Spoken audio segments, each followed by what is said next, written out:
January 2024. From the port of Miami, something slowly pulls away that is longer than the Eiffel Tower if you laid the tower on its side. On board are almost 10,000 people, more than the entire population of some Caribbean islands, and every one of those people will spend a week inside an engineering machine hidden so cleverly that almost no one on board will even suspect it exists at all.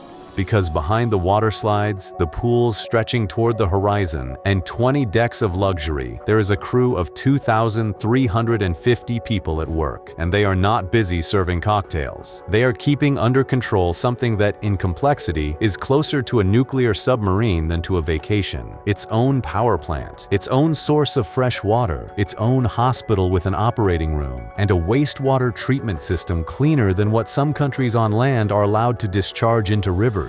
This is Icon of the Seas. $2 billion, 250,800 tons. About 1,200 feet long and 20 decks high, it is like putting a 20-story building on the water and forcing it to sail. Almost every unit on board is designed to do at least 2 jobs at once. Let us start with one detail that 10,000 guests walk past every single day. And not one of them realizes that this exact detail is what keeps the deck above their heads from collapsing down. Luxury life.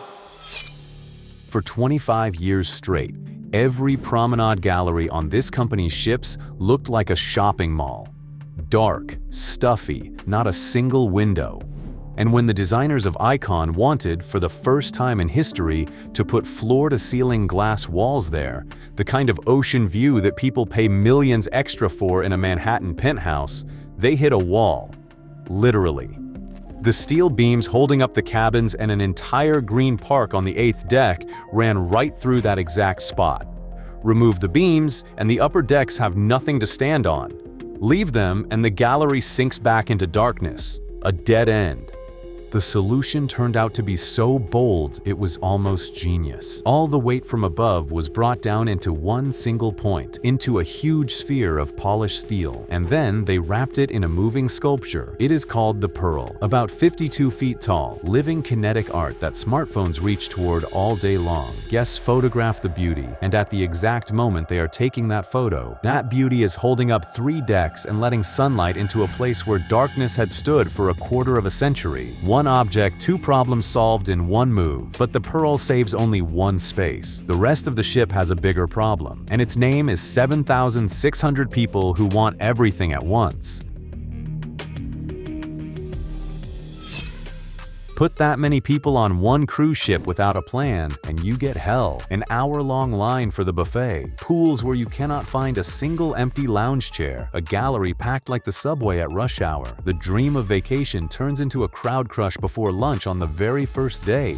Icon's answer sounds simple but works cleverly. 8 neighborhoods, 8 self-contained little worlds that break the crowd into smaller groups, so small that it never even crosses your mind that an entire small city is sailing right beside you. On Chill Island, there are 4 of the 7 pools and a swim-up bar where not a single stool sits empty from noon to midnight. On Thrill Island, there is a water park, a surf simulator, and a zip line about 154 feet above the ocean. Surfside is built for families with little kids. A carousel, a splash town, an arcade, and its own dining area, so no one has to drag a 5-year-old across 8 decks just to get nuggets. And Hideaway is adults only, a suspended pool that fades into the horizon, hot tubs, and a DJ at the bar. And here is the stunning part. You can fill every cabin, pack every pool, occupy every restaurant, and the guy with a cocktail at the bar on Chill Island may go the entire week without once running into the family riding the wave in another neighborhood. One whole, but different worlds. And one small detail that makes your jaw drop. There are 7 pools on board, more than on any other ship in history. 7 pools on one vessel, and somehow it feels as if you are alone on the water. People who sailed in peak season with 7,000 guests on board later said the same thing. Spacious, easy to breathe by the pool. You sit down at a restaurant table right away. The neighborhoods do not just work. They worked so smoothly that only one funny headache remained. What to do with the empty space up top, above all that beauty? The 16th and 17th decks, open air, the very top, wind so strong you cannot really lie down or eat there. For the engineers, these were dead square feet that had been paid for but brought no use at all. So they put 6 water slides up there. Among them, the tallest drop slide at sea and the world's first open freefall slide, the kind no one had ever built on a ship before. An empty, wind-blown patch instantly became the most photographed place on the entire liner. One of these slides works especially cruelly. You stand on a transparent platform. A countdown begins. 3, 2, 1, and the floor under your feet disappears. It just vanishes. The hatch opens and you fly downward through a hole that was not there 1 second earlier. About 16,000 square feet of attractions, stacked on top of each other, hold thousands of guests in one part of the ship. And below them, the pools, restaurants, and bars finally get room to breathe. But all this joy, the glass walls, 7 pools, hot tubs, more than 40 kitchens cooking at the same time, devours electricity by the ton. And Icon, unlike your house, is not plugged into an outlet anywhere. So where does the power come from? 14 decks below the water slides, behind doors a vacationer has absolutely no reason to open, stand 6 engines. Each one is the size of a 2-story house. Pool heating, elevators, ovens, lights, air conditioning across 20 decks, all of it hangs on these 6 machines, and all of it runs at the very same second. The generators alone produce 46 megawatts. The propulsion system adds another 84 on top. That would be enough to power a small city, only this city does not stand still. It moves through the Caribbean Sea at 22 knots. Think about the metal. 3 Wärtsilä engines, 14 cylinders each, 245 tons in weight, about 40 feet long, and 3 more smaller ones, 203 tons each and about 33 feet long. Take something heavier than a blue whale and longer than a school bus bolted to the bottom of the ship, and now imagine 6 of them roaring in the hold while guests more than 300 feet above are arguing over what to have for dinner, sushi or Italian pasta. And feeding engines like that is a separate engineering challenge. They drink liquefied natural gas. Ordinary gas is cooled to minus 260 degrees Fahrenheit, and it compresses into a liquid about 600 times denser than the gas burning on your kitchen stove. 2 cryogenic tanks hold the supply, and each weighs 307 tons. The insulation is so strong that the fuel remains an icy liquid while the Caribbean sun heats the deck above it. And now, a strange detail you will not find in the advertising brochures. Those tanks were not made in Finland at all. They were welded at a separate shipyard in Rostock, Germany, loaded onto barges and dragged across the entire Baltic Sea to the Finnish shipyard, where the hull was already standing and waiting. More than that, the entire engine room, generators, fuel tanks, all the internal machinery was assembled as one floating block in Germany, hauled to Finland and inserted into the hull the way a drawer slides into a desk. 2 countries, 1 power plant, and it burns about 20% cleaner than ordinary marine fuel while releasing almost no sulfur. But the most interesting thing is not even what these engines burn, it is what they throw away.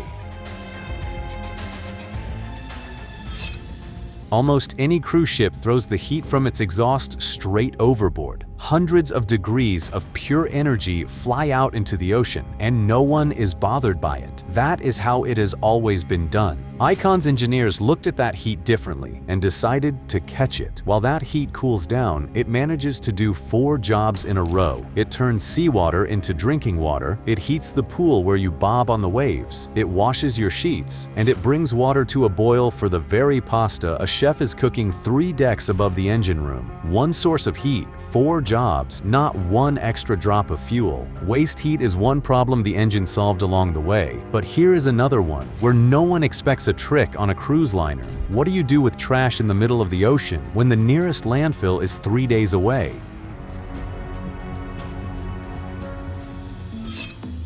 Icon takes yesterday's dinner leftovers, wrappers, packaging, everything guests threw away during the day. and it loads it into a sealed chamber where it is heated without oxygen until the trash breaks down into combustible gas. Then that gas goes straight back into the ship's electrical grid. Scientifically, this is called microwave pyrolysis. In human language, it is a generator that runs on garbage. The first in the world installed on a vessel, and here every system has to work while the floor beneath it rocks on a wave. What remains after processing is turned into carbon pellets and delivered to farmers as fertilizer. Leave it to the most complicated floating object in history to invent a new way to take out the trash, and it will do it in such a way that the trash also pays for electricity. The engines, the heat recovery, the garbage generator, all of it flows into one common electrical grid, and someone has to keep that grid balanced around the clock. Who exactly?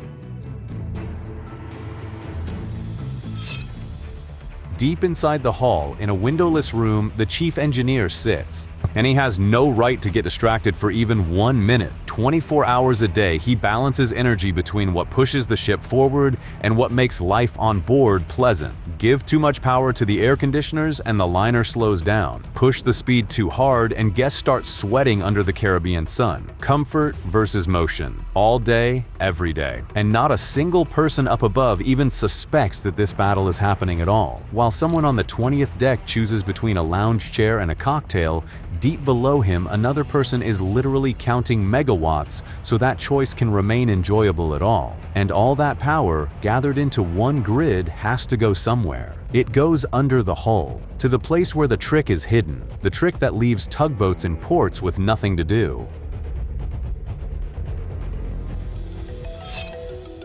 This vessel has no rudder, none at all, and yet it can turn 1,200 feet of steel in place within its own length inside a tight harbor. 3 ABB Azipod units make this possible. Each one is an electric motor sealed inside a capsule that hangs under the stern directly in the water. The motor is connected straight to the propeller, no shaft through the entire hull, no gearbox, nothing between the engine and the water except raw thrust. 20 megawatts per capsule, and each one rotates around its own axis through a full circle. Turn it left and the ship goes left. Turn it backward and the ship brakes. Add 5 bow thrusters at the front, each rated at 4.8 megawatts, and the captain parks this giant like an ordinary sedan. He slides it sideways up to the pier, while tugboat captains look on from the dock and cannot understand why they even went out to sea. In most ports, Icon does not need tugboats anymore. The technology is not new. These pods have been installed on these ships since 1999. But Icon inflated it to a scale the first engineers could not even dream of. 3 pods, 60 megawatts, 250,000 tons of steel moving with the precision of a sports car in a parking lot. Steering, by the way, turned out to be the easy part. The hard part came next. How does all of this stay afloat at all? Take all the steel of this ship, compress it into one dense chunk, and throw it into the ocean. It will sink instantly. Steel is about 8 times heavier than water. So by what miracle does a steel monster stay on the surface? Almost insultingly simple. It is not solid. It is thousands of sealed compartments, mostly filled with air. Cabins, corridors, engine rooms, voids, ballast tanks. The hull pushes aside more seawater than the ship itself weighs, and that displaced water pushes back upward. Archimedes figured this out in a bathtub 2,200 years ago. Finnish engineers simply scaled his discovery up to the size of something longer than the Eiffel Tower. Imagine a building more than 230 feet tall, placed on a foundation only about 30 feet deep. That is the ratio between what is above the water and what is below it. And now, the most interesting part. While hundreds of guests crowd near the railing to watch the sunset, the ship is already correcting for their weight, even before they have managed to reach the rail. Every wave, every gust of wind, every time 3,000 people rush to one side to photograph the sunset, the center of gravity shifts. Make a mistake here and the upper decks will roll so hard that furniture will fly across the rooms. Dozens of ballast tanks handle this. With brute force, thousands of tons of seawater are automatically pumped between tanks, balancing the weight faster than the ocean can throw it off. 3,000 guests rush to the port side and the pumps are already pushing water to the right before the list has even appeared. The system calculates non-stop how much fuel has been burned, how much water is in the pools, how many people are having dinner, and how many are standing up top looking at the horizon. For bigger troubles, for ocean swells and storms, stabilizers extend from the hull under the water. These are huge underwater wings. Hydraulics rotate them thousands of times per minute based on gyroscope data, and they create lift in the opposite direction of every roll. A real-time fight with the ocean. Without them, the upper decks would become unlivable in moderate seas. With them, a guest on the 20th deck barely notices a wave that would have thrown older ships from side to side. Even the shape of the bow does two jobs here. For the first time on a cruise liner, they installed a parabolic bow instead of the familiar rounded bulb. It cuts through the wave more gently and also reduces fuel consumption. The accountants fell in love with it just as much as the engineers did. By the way, at full speed, around 22 knots, this giant stopping distance is more than half a mile. The captain starts killing speed miles before the port. You cannot stop something like this in a tiny patch of water. But none of this matters if the people inside cannot drink, eat, breathe, and escape in a disaster. 3 days out of Miami. The nearest hospital is a helicopter, and only if the weather allows. There is no nearest fire department. There is no nearest store either. For 7 days straight, everything that keeps 10,000 people alive has to be born inside the hull. The simplest human need is water, and the system that produces it is one of the most invisible systems on board. Desalination units take seawater from outside the ship and force it through membranes under such pressure that the salt stays on one side while clean drinking water goes to the other. Drinking, cooking, showers, laundry, topping off the pools, all of it for the entire ship every hour, every day. 10,000 people over 1 week drink, flush, and use up enough water to fill more than one Olympic swimming pool, and all of it is born from outside the ship, from the very salt water the vessel is sailing through. On a hot Caribbean afternoon, the desalination units work harder than almost anything on board except the engines themselves. And if the membranes suddenly fail, Icon carries an emergency supply. But no one wants to find out what happens when fresh water runs out 3 days from shore. Water keeps people alive. Food keeps them happy. And on a ship this size, an unhappy guest is its own natural disaster.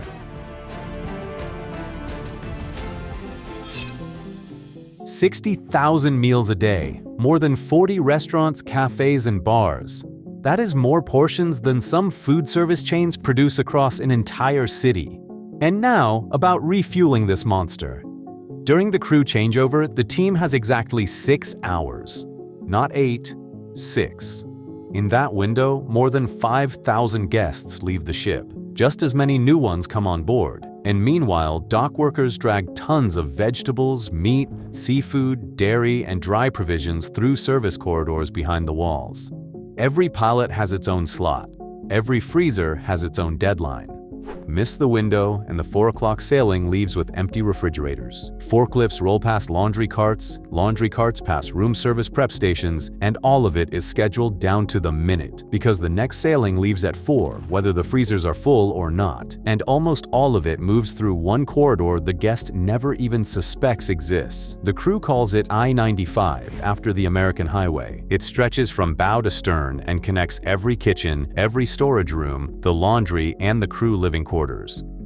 A hidden highway behind the scenery. Crew members walk through it on foot and sometimes race through on scooters, dodging food carts, while on the other side of the wall, guests admire display windows in the promenade gallery and suspect nothing. You can walk from bow to stern and never cross a single guest area. And while you are eating king crab in a panoramic dining room, a chef on the other side of the wall is conducting the entire kitchen from a control room, where screens show every station, every dish, every second of timing. Food and water go in, what comes out is a problem almost no one thinks about, until you multiply it by 10,000 people. Icon processes every drop of sewage, gray water, and solid waste on board, and the water that comes out the other end is cleaner than what many cities discharge into their rivers. Near coastlines and coral reefs, the rules are even stricter. Absolutely zero discharge. Not a single drop overboard. The ship can produce treated water so clean that chemically it could be released almost anywhere, but in protected marine zones, even that is not allowed. These are slow disasters, the ones you can see coming, but there are fast disasters too, and they are much more terrifying. For example, a person with a heart emergency 3 days from land.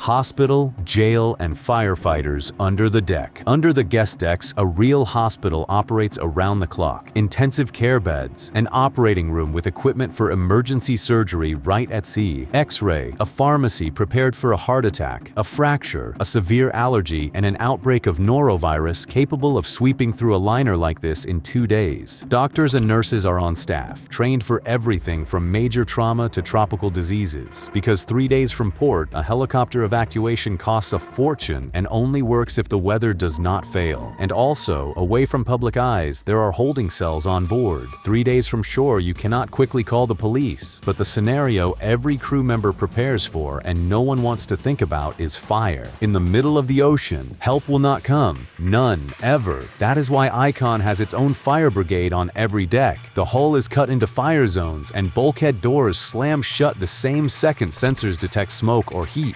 And if everything suddenly goes wrong at once, every person on board can be taken off the vessel in 30 minutes. Lifeboats, life rafts, and evacuation chutes deployed from the hull like emergency slides on an airplane. All of this costs insane money. Pools and slides collect likes, but the lion's share of those $2 billion went exactly into what is hidden underneath them. And the whole point was to make it so reliable that no one would ever think about it. So why write a check that large in the first place? The numbers from the first quarter of 2025 explain everything. On average, one guest brings the company $290.45 per day. Of that, $199 is for the ticket itself, and another $91.15 is what the person spends already on board. Drinks, specialty restaurants, excursions, casino, spa, Wi-Fi, and photos in every port. Multiply that by 5,500 guests at double occupancy, by 7 days. By 52 weeks a year out of Miami. Run those numbers and it becomes clear why someone ever signed a check for $2 billion.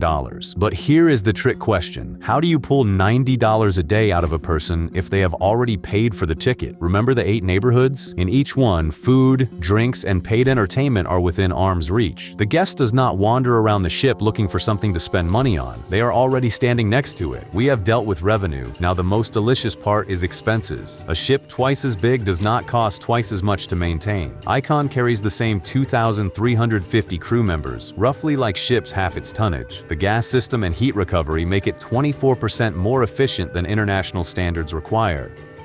Port fees barely grow with size while capacity nearly doubles. The profit from each sailing becomes wider. A liner like this can bring in so much in a year that it pays back its construction cost faster than most commercial real estate. That is why the company already has 4 more hulls of this class ordered. Star of the Seas was launched in 2025, Legend of the Seas arrives in 2026, Hero of the Seas in 2027, and a 5th is already reserved for 2028. This is no longer a fleet, this is an armada. And every ship like this begins the same way, at a Finnish shipyard, with a puzzle. 900 days.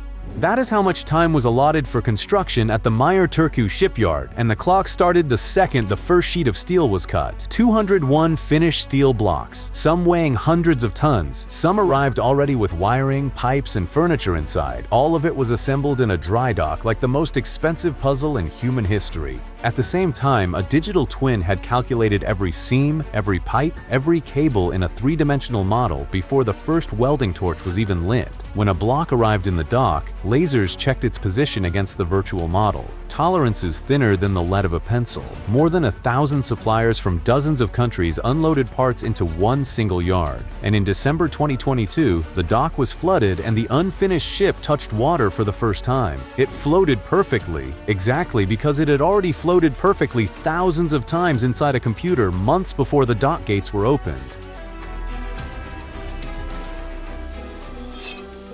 So what came out in the end? A ship where a steel sphere moonlights as the largest moving sculpture on the planet, where engine exhaust heats the pools, where trash becomes electricity, where thousands of people spend a week at sea and somehow manage not to collide with one another even once. The best engineering disappears. You walk through the promenade gallery at night, the Pearl is glowing, children run past toward the water slides, and no one thinks about the ballast tanks under their feet, or the pod motor spinning under the stern. That is the whole point. You see only what all of this makes possible. Write in the comments everything you think about this and subscribe to the channel for the richest. Here we talk about luxury, wealth, and the lives of the most powerful people on the planet. And right now, watch the previous episodes that have already appeared on your screen.